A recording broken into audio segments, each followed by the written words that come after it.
Hello mga kabibig! Welcome back sa ating bagong YouTube channel. Ito ang pinakamaingay na YouTuber sa balat ng YouTube. Ako si Kabibig, maglabag-labag na tayo with evidence. Naku po, Arnolfo Teves or si Congressman Teves maghihinganti na kay Tambaloslos, magtitistigo sa Senado para ibulgar ang korupsyon sa flood control ng mga kongresista.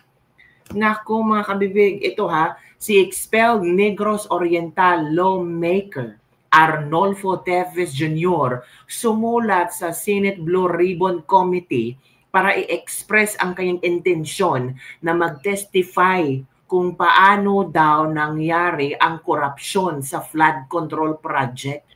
Kung ako si Arnold Teves, ito na ang pagkakataon. Di ba?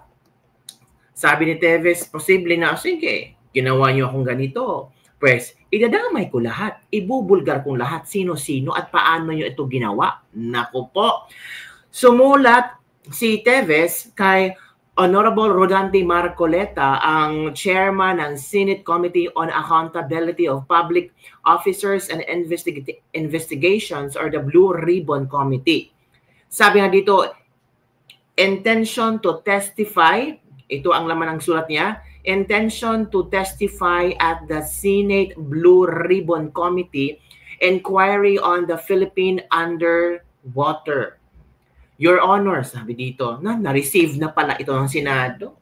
Na-receive na maybe sa opisina ni Senator Marcoleta. Ano kaya ang kanyang desisyon? Ito ang laman ng sulat, basahin ko I am writing on behalf of my client, former Congressman Arnolfo A. Teves Jr. So it means galing ito ni Attorney Ferdinand Topacio. With regard to the legislative inquiry of your honorable committee on the substandard and graft-tainted flood control projects flagged by President Ferdinand Ferdinand R. Marcos Jr. As you have put it, this is a difficult issue to investigate and will be challenging considering the enormous problem that will be faced, but that with the cooperation of the people, it will be possible to identify those responsible.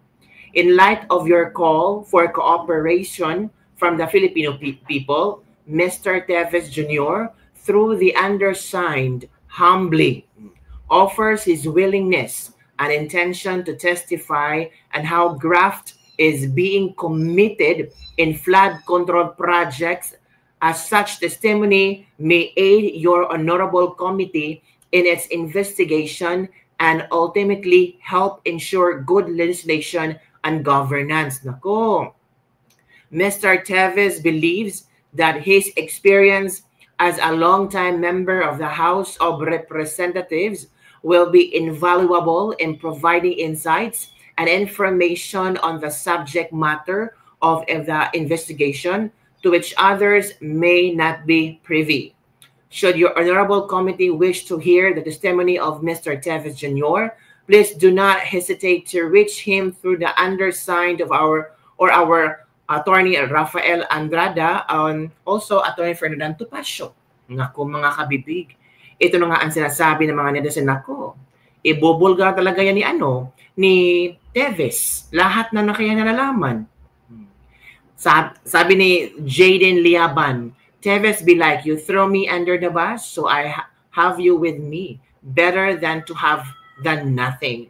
If you go down, you go down with me. Ganun ang gusto ni Teves. Laglagan na. Ito na ang exciting part. Sana Senator Marcoleta will accept yung gusto ni Teves na maging testigo siya para isabulat, para sabihin kung paano nagkaroon ng korupsyon, lalo na ang mga congressman sa flood control project. Ako, exciting to mga kabibig. Sana bigyan ng panahon ni Attorney Senador Rodante Marcoleta. Bigyan niya ng chance si Teves na maging witness in aid of legislation, in aid of giving light to the flood control projects corruption. Why not, sabi ng isang netizen, if it can help the investigation in finding the truth. This is the battle of all the crocs. Nako, ito na, hinihintay ng mga netizen. Noong last year, ang ginigisa nila si VP Sara, si Pangulong Duterte, yung mga vloggers, yun ang kailang ginigisa. Ngayon, itong taon na 20th Congress, ang gigisahin ay ang mga congressman at ang mga kontratista sa flood control projects. Diba? Sabi daw, without the color of politics, trapos and dynasties, can we rise from the graveyard of the corrupt for another chance of good governance? Operation Kantahan at Laglagan with no political personalities to fear or favor should start forthwith. O, dapat na daw. The banana boat is sinking. Abandon the ship na nga ba? Back to you, Mr. Chair. At least he has something to contribute si si Teves. Diba? Let the battle begin. Yan ang mga yan ang mga sentimiento ng ating mga netizen. Sabi dito ni Jello Garduque, tama yan, total lubog na siya, mas maganda magsama-sama na silang lahat. At least mababawasan man lang kahit katiting ang kasalanan niya. Yan mga kabibig ha. So speaking of flood control projects mga kabibig, grabe no, ang Bulacan, number 1 pala ang Bulacan kabibig sa daming may flood control project. Ito ha, ito yung listahan ng flood control projects. I-share ko sa inyo kung ano ang, of course, number 1 ang Bulacan. So ito kabibig, share ko sa inyo. Ito yung top 10, I think so. Top 10 na may with the most number of flood control projects. Number 1, Bulacan, 668. Pero grabe ang pagbaha pa rin ng Bulacan. Cebu, 414. Kaya pala binabaha ang Cebu. Isabela, 341 flood control projects. Pangasinan, 313. Pampanga, 292. Albay, 273. Leyte, 262. Tarlac, 258. Camarines Sur, 252, and Ilocos Norte, 224. Sabi nila, nasan ba yung Davao? Wala dyan. So, wag yung hanapin ng Davao City. Hindi yan top 10 provinces with the most number of flood control projects. Yun na kabibig. Nakita nyo na ha. Ito ang susunod na isi-share ko sa inyo, itong pagbulgar ni DPWH Secretary tungkol sa ghost projects. So ito na, makinig tayo mga kabibigan. Ginisa talaga ni Jinggoy Estrada, ni Senator Marcolita, kaya si Secretary Manny Bunuan ay napaamin tungkol sa 5.9 billion flood control projects. Ghost projects pala to. This is on the process of validation, Your Honor. But do you still believe that there are ghost projects there? Or there were ghost projects? In all confidence, Your Honor, I think so. You think so? Yes. San yan? Well, as I said, as I mentioned in my statement, there are district offices that we are trying to continue the validation of some of the projects, Your Honor. Let me just point out, Your Honor, that many of these projects also, many of the other projects that I have mentioned, some of these projects were also implemented in 2021, and 2021, 2022. Sige. Kailan nyo pa nalaman na may mga ghost projects? Since you assumed office, Mr. Secretary? Or just lately? Just lately, Your Honor, and unfortunately. So ibig sabihin, when did you assume as Secretary when President Marcos appointed you in 2022? Yes, Your Honor. Yes, all right. So you believe in 2022, 2023, 2024, walang ghost project? Well, Your Honor, at the central office, we are relying actually on our project monitoring information that comes to us actually, unless it's going to be validated actually and filled. So you said siguro merong mga ghost projects. Who informed you na merong mga ghost projects? Well, there are already informations that are coming up. Yes. Who in particular informed you that there were or there are? There are ghost people projects in the department actually that are. And how do they know that na merong mga ghost projects? Well, there are people actually who can actually certify, Your Honor, and these are the projects that we are now intensively validating actually.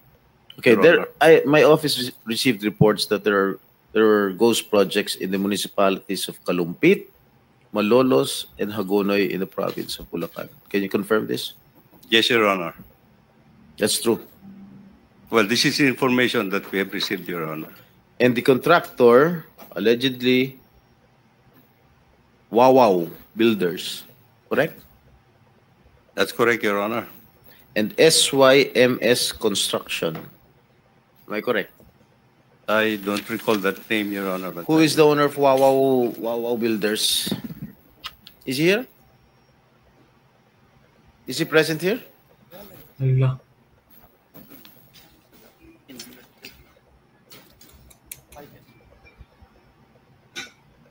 Senator Jinggoy was invited but walang reply as of now. May I know who is the legitimate owner of this construction company? Mark Alan Arevalo. Arevalo. All right. I think the committee already will issue a subpoena.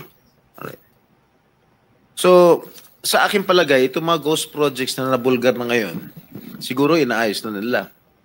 Tama? Para hindi malata na ghost.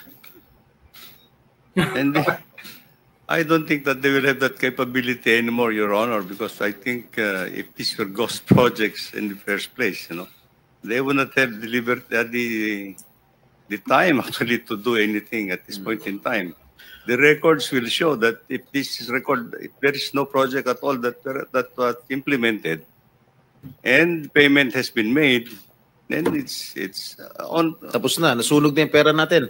That's actually. All right. Magkano ang in-award dito sa Wawaw? Wawaw Builders. I don't have the figure right now, Mr. Chair, but I think it's predominantly. No. Meron mga figures dyan. Open mo. Dito. Yeah. Labas nyo kung magkano yung in-award nito sa Wawaw Builders. Mga ghost projects. You'll wait for it. Yan na. Nakakadiri kayo. Mr. Chair, Nakakadiri. Ala. well, I've just been given the tabulation. Wawaw Builders. Grabe si Jinggoy, no? Sinabihan nakakadiri Wawaw kayo. Builders. Grabe, Jinggoy. The number of projects, the total cost of the projects that have been implemented is 9 billion.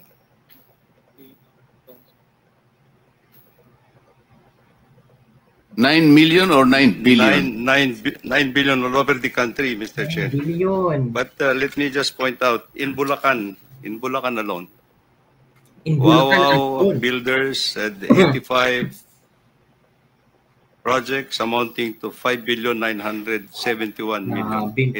In Bulacan alone. What about the three municipalities that I've mentioned? Kalumpit, Hagonoy, and Malolos. Grabe. May data pala sila. This is for Bulacan First Engineering District Office, Your Honor. Ito bang, I'm not familiar, no? Ito bang Kalumpit, Malolos, Hagonoy falls under the first Yes, Your Honor. Bulacan district? Ah? Yes. Alright. Yes, Your Honor. So magkano? Yung sa Wawaw? 5,971,811,600. In Bulacan alone? In Bulacan First Engineering District, Your Honor. So yung 5 billion na in-award sa Wawaw Builders para sa province Bulacan First are Engineering. all ghost projects. Correct? Oo. Secretary, for the record, the total is 9 billion. That is nationwide. Nationwide, Your Honor. Pero Pero lahat 5 yun, billion ghost na projects. Your Honor. So, Ghost projects lahat. no po. Hindi po. So ang ghost project lang na sinasabi mo, sa Bulacan lang. There seems to be some ghost projects actually as reported, Your Honor. Are you investigating this right Yes, now? Your Honor. We're investigating it. what is the status of your investigation? They will be coming up with their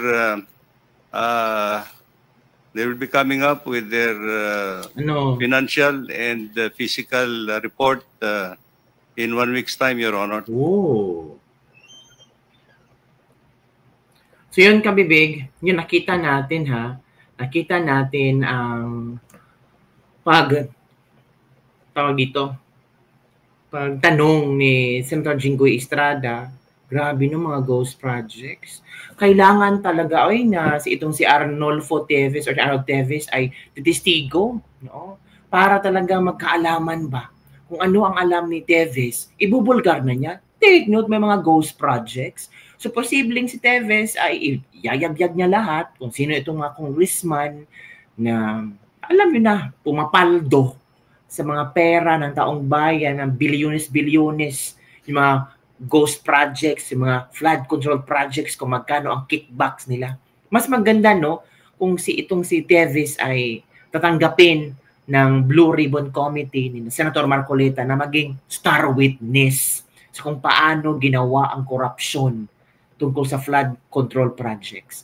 So yun lang, Kabibig. Ano ang iyong comment hinggol dito? Write down your comment below and don't forget to like, subscribe, and share this video. Bye everyone. See you next time.